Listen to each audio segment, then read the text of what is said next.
Good evening, everyone. In the last video, we have understood the UPSC operation and its control circuit for the transmission system. Now, I would like to explain IPSC interline power flow controller and its operation and control in detail. So, what is the IPSC and the UPSC? In the UPSC, what you did is series controller is used to control the injected voltage, series injected voltage VPQ, in order to get the variation of the reactive power from the series converter, and reactive power is supplied by the shunt converter to the DC link capacitor from the bus 1. Whereas here, one of the converters are used as prime converter, so which is used as a primary converter for the reactive power compensation, like in UPSC. Instead of CCC, this converter 1, CCC 1 is used as prime converter in IPSC. The active power can be obtained from the other controller with the help of DC link capacitor. Previously, it was taken from the STATCOM. Now, it is from the CCC 2. That's all. That is the difference. So, remaining control mechanism and basic philosophy is same as that of the UPSC, except that the control phenomena applicable for series converter only. Here, this is line 1, high voltage line 1, this is 2,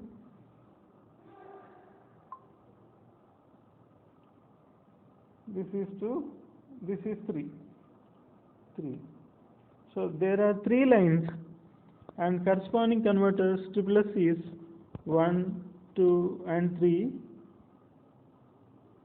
respectively.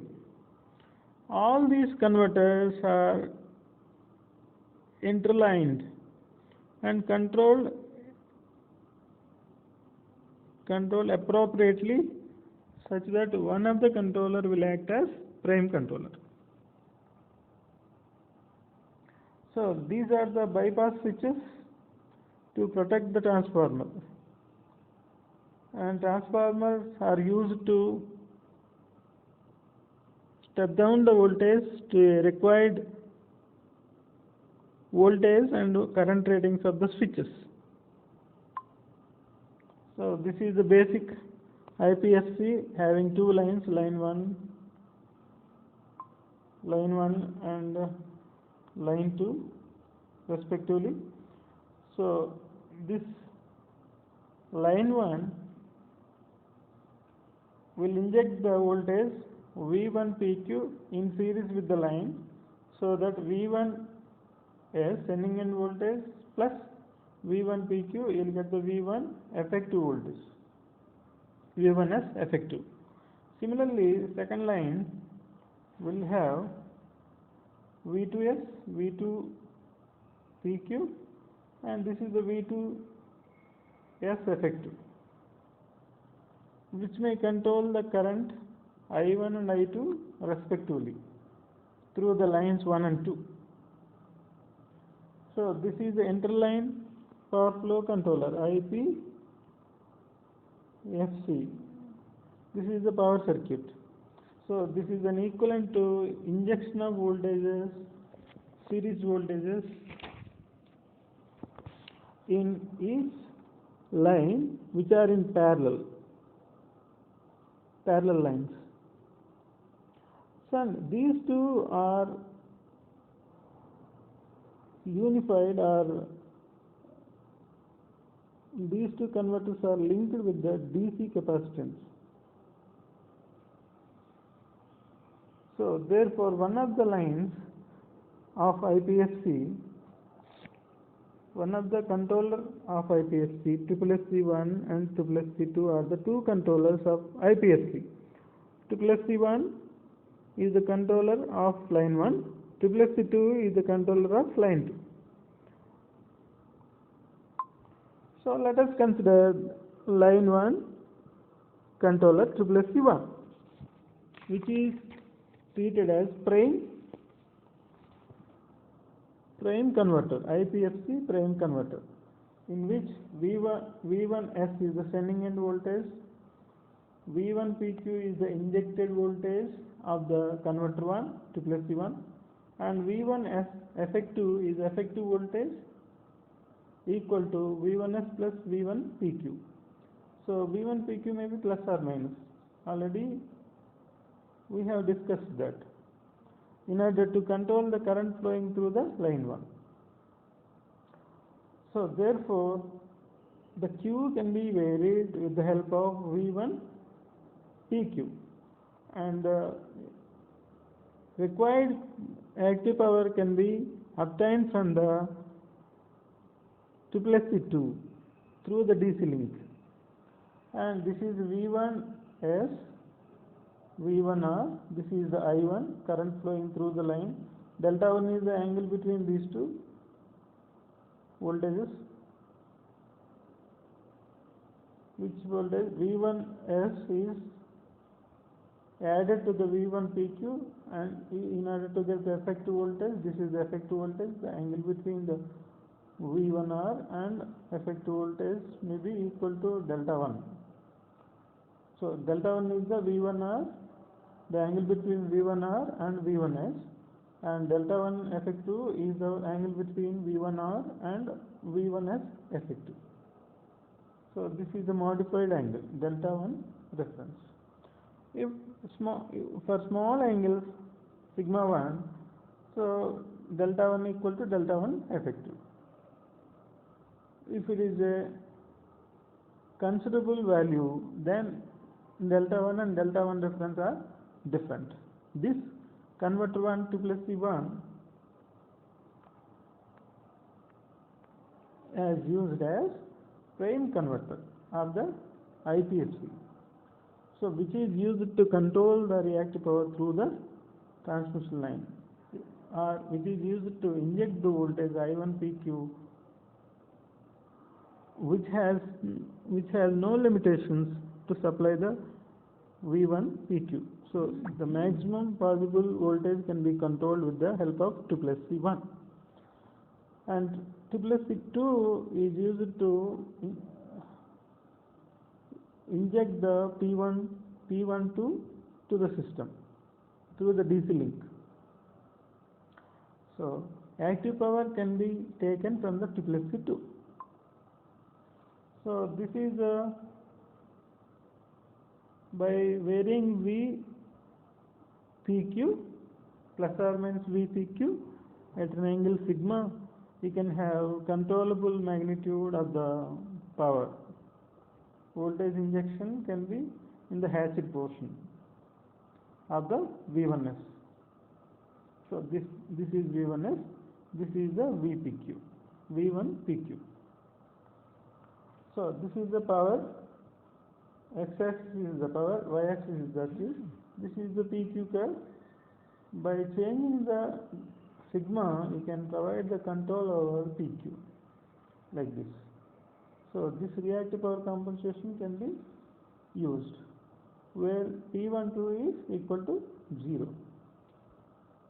Here if it is 0, so the active power injection from the second controller is 0. This is the control circuit of IPSC. This is converter 1, this is 2, converter number 2.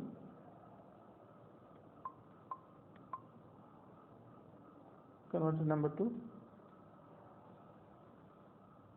If psi 1 is obtained, it is similar to that of the sigma control angle, and it is registered to the synchronizing signal psi 1 plus theta 1. Theta 1 is obtained from the phase lock loop, where phase lock loop is The input to the phase lock loop is the current through the line 1 is taken as reference for the converter 1. From the phase lock loop we can obtain theta 1, and psi 1 is added to the theta 1, and in order to obtain theta 1 plus psi 1, that is the required angle correction, right? Now V1 PQ is the required voltage injection of the converter 1. Similarly here for the converter 2, so I2 is the current through the second line, which is taken for the reference to the phase lock loop, from which we can obtain theta 2 adjusted angle, which is summed to the psi 2 in order to get psi 2 plus theta 2. That is the required angle for converter 2, and the required voltage of the converter 2 is V2 PQ is here. So from which you will get the gate pattern logic for the converter 1 and 2 respectively, in order to control the first converter and second converter, SSC1 and SSC2 respectively. And how to get VPQ1 and VPQ2, that is our question now. So let us go for VPQ1. P1 reference is here, signal 1. Q1 reference, I1 is the current flowing through the line. V1 S effective, the effective voltage of the line 1, already I have explained that, from which we can obtain V1 P reference, V1 Q reference, active component of the voltage, reactive component of the voltage, reference signals.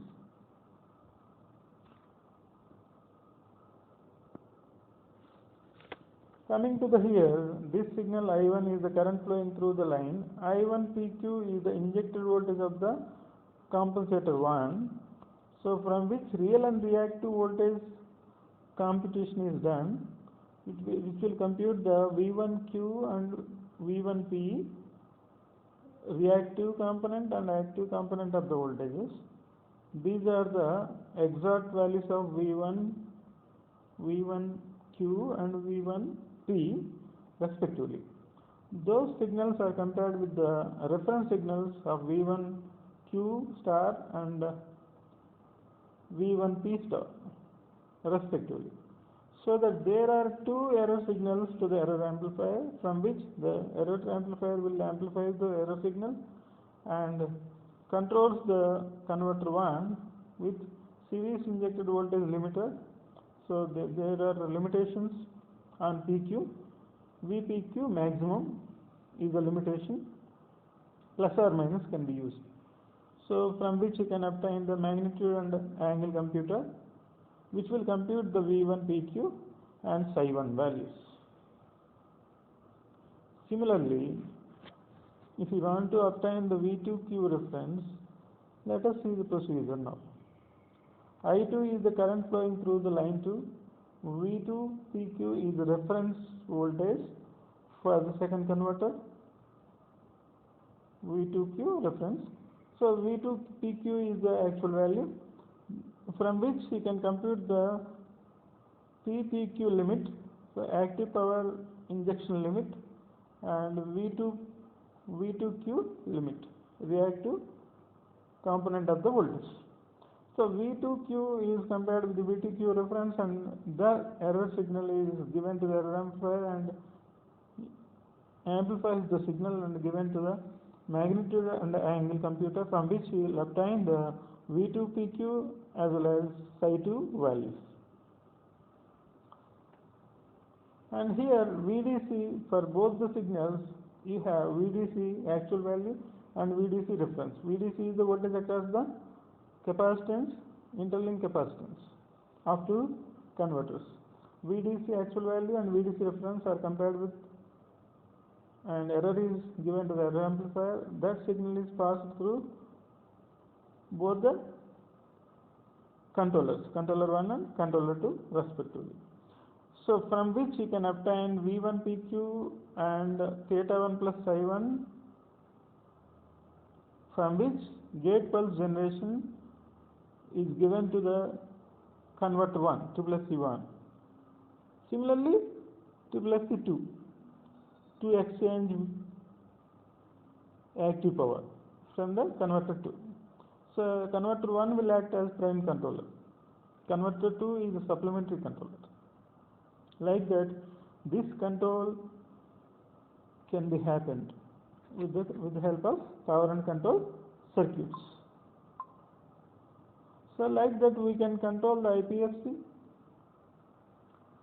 So now we can combine all the features IPSC and UPSC. This is the shunt controller of one line. This is the series controller of one more line. This is series controller of second line. This is the series controller of third line combined with UPSC. Therefore, this is the hybrid controller which will provide superior control for P and Q. So this is the IPSC. Here this is the series controller 1, series controller 2. Both are controlled with the help of control circuit, with the help of optical links.